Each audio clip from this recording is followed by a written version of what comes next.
Ce jour-là, Alain Juppé est venu la soutenir.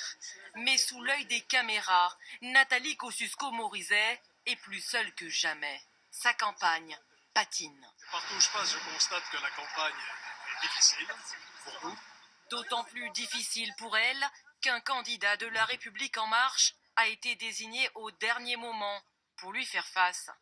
Amer, NKM attaque. Au début, il n'y avait pas de candidat, ce qui avait une forme de logique, puisque, comme un certain nombre d'autres, j'avais répondu favorablement à la main tendue d'Emmanuel Macron. Puis finalement, j'étais la seule à me retrouver avec un candidat. Pourquoi ?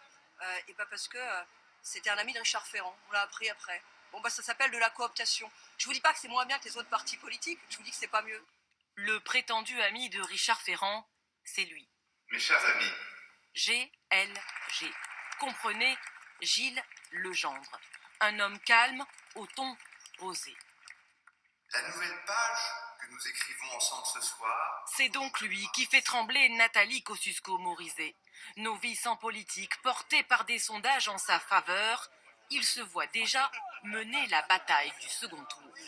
Le second tour mettra en scène notre confrontation.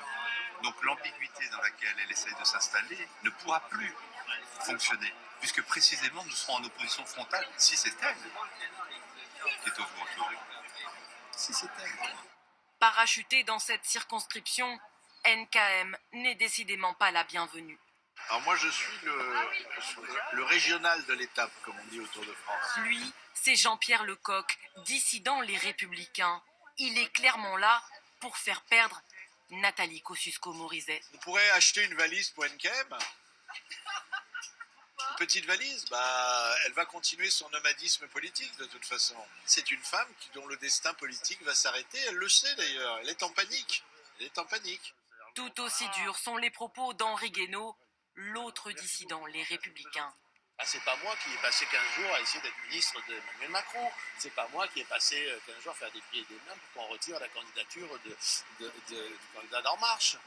Dans cette bataille, Nathalie Kosciusko-Morizet trouve ses meilleurs ennemis dans sa propre famille politique.